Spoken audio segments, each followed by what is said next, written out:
Hey everyone, I'm Alexis. Today we're joined by Brett McKay of Art of Manliness, and today he's going to show us the perfect bench press. Lay down on the bench and then I'll position him where I want him. Brett, I want you to scoot yourself down the bench until your eyes are about 1 inch off the end of this barbell here. We just want them in a comfortable position where he can keep his feet planted on the ground throughout the movement. And you're gonna take a grip that is a couple inches wider than your overhead press grip, which we learned in a previous video. And this grip is going to also facilitate vertical forearms when the bar is touching Brett's chest. I want you to make sure that when you take your grip, you have straight wrists. So open your hands for me, Brett, and then point your forefingers towards each other. Yep. And you'll see here, the bar is resting nice and deep in the heel of his palm. And from this point, all you have to do is wrap your fingers around the bar. Puff your chest up and walk your shoulder blades down towards your butt. You'll see some space here, some air here, that Brett just created by walking his shoulder blades down and puffing his chest. So relax, and you'll see that arch deflate. And now do it again, squeeze your chest up, shoulders come this way, very good. And Brett's gonna actively hold that arch throughout the bench press. He's not gonna shrug away his arch when he gets to the top, because this arch is gonna set him up in the perfect position to press the bar back up to the lockout. Safety is really important on the bench press.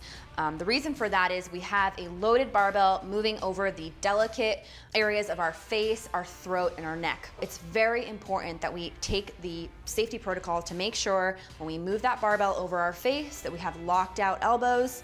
Brett and I are gonna unrack the bar on the count of 3, and we're gonna hold it in the lockout position. So 1, 2, 3. The bar is locked out directly over Brett's shoulder joint. If I'm pushing down on this bar, it's not gonna go anywhere.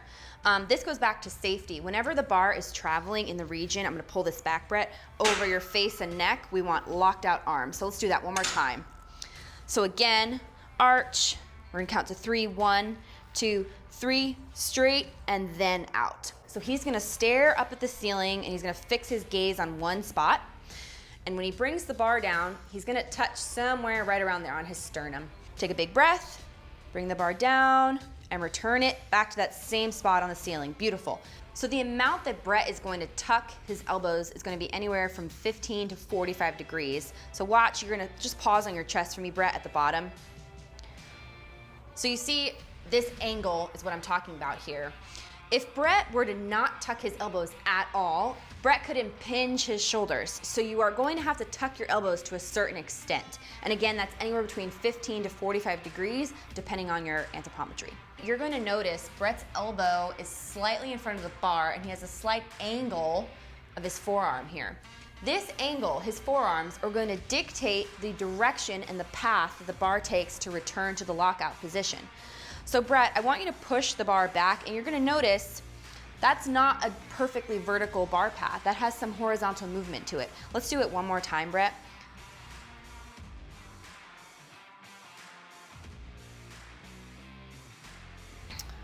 And the reason for that is Brett has to tuck to get his elbows in the right position at the bottom of the press. Do it one more time.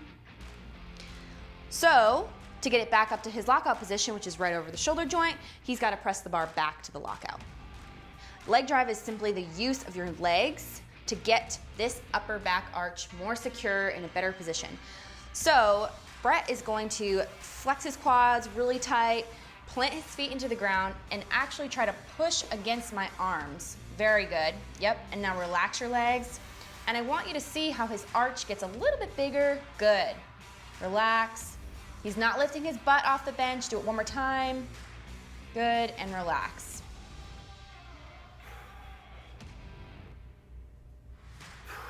Good, now with it.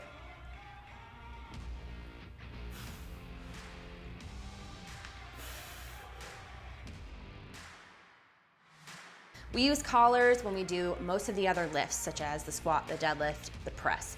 But for the bench, if you are benching without a spotter and you're all by yourself and you fail a rep, if you have collars on, there is no way to dump the plates off to get out from underneath the bar. Using collars without a spotter or with a spotter is dangerous. Spotting is watching the lifter as they execute the bench press to make sure that if they fail, if they drop the bar, if the bar starts to go down towards their face, if they fail their rep, that you're there to save them from that rep. The idea is not that you're gonna take all the weight away from the lifter.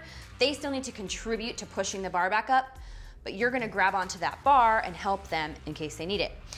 The other job of the spotter is to help with the unracking process, which we touched on earlier in the video. It's common to count off with your lifter so that you're both prepared to start the set. Also, when you are handing off the bar, you need one hand with your palm facing up, one hand with your palm facing down, and you're gonna stand at an angle. 1, 2, 3, up, and slightly out. From here, I'm gonna step back and watch. I'm gonna pay close attention to Brett's reps. So he's gonna perform one, he's just fine. Maybe he starts to struggle a little bit on this one. It's getting hard, he's slowing down. If the bar starts to go the other way, I'm gonna grab it, finish the rep, and rack the bar. Not only are you not going to use collars on the end of your bars, but you are going to set up safety pins or safety arms at least higher than your neck so that if you were to fail a rep, you can drop that bar down onto the safety arms, deflate your arch, and scoot out underneath the bar. The reason why we need it higher than your neck is if you drop it over your face, it doesn't come crashing down on your neck.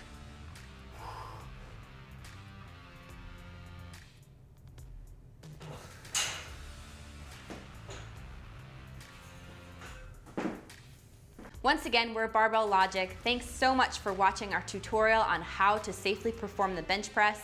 Please subscribe down below and click over here to watch more how-to videos just like this one.